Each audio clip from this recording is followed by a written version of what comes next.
ସକାଳୁ ସକାଳୁ ଭୋ ଭୋ ହୋଇ କାନ୍ଦିଛନ୍ତି ଅନୁଭବ।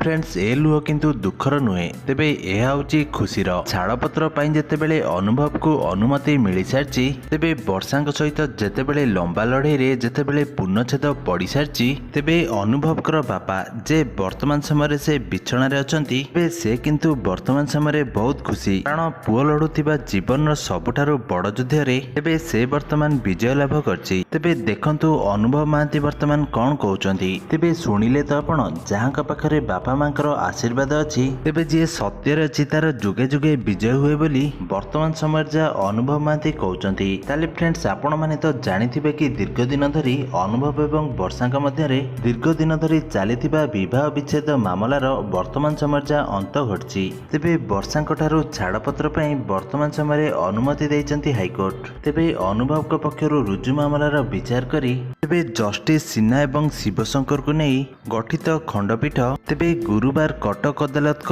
ଆଦେଶକୁ ରଦ୍ଦ କରିବା ସହ ଛାଡ଼ପତ୍ର ଆବେଦନକୁ ସେ ବର୍ତ୍ତମାନ ଗ୍ରହଣ କରିଛନ୍ତି। ତେବେ ଅନୁଭବ ଏବଂ ବର୍ଷାଙ୍କ ବିବାଦ 2020 ମସିହାରେ ଚରମ ସ୍ଥିତିରେ ତାହା ପହଞ୍ଚିଥିଲା।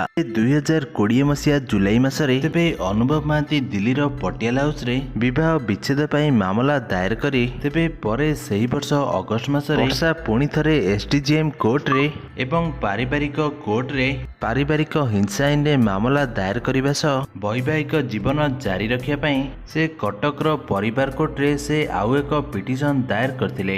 ସେହିପରି ପଟିଆଲା ହାଉସରେ ଫ୍ୟାମିଲି କୋର୍ଟରେ ତାହା କଟକକୁ ଦ୍ୱାରସ୍ଥ କରିବା ପାଇଁ ମଧ୍ୟ ସେ ସୁପ୍ରିମକୋର୍ଟର ଦ୍ୱାରସ୍ଥ ହୋଇଥିଲେ।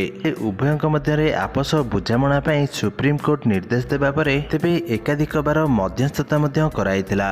ତେବେ ଲମ୍ବା ସମୟର ଅଦାଲତର ଲଢ଼େଇ ପରେ ଆଜି ସେହି ଲଢ଼େଇ ପରିସମାପ୍ତି ହୋଇଛି। ଏବେ ଛାଡ଼ପତ୍ର ପାଇଁ ଅନୁଭବ ମହାନ୍ତିକୁ ବର୍ତ୍ତମାନ ସମୟରେ ଅନୁମତି ମିଳିଛି। ବର୍ତ୍ତମାନ ଅନୁଭବ ମହାନ୍ତି ଗୋଟେ କଥା କହିଛନ୍ତି କି ବାପା ମାଙ୍କର ଆଶୀର୍ବାଦ ଥିଲେ କେହି ମୋଟେ ହରାଇ ପାରିବେ ନାହିଁ। ହେଲେ ଫ୍ରେଣ୍ଡସ୍, ଆପଣମାନଙ୍କର ଏଥିରେ କ'ଣ ମତ କମେଣ୍ଟ ମାଧ୍ୟମରେ ନିଶ୍ଚିନ୍ତ ଭାବେ ଜଣାନ୍ତୁ।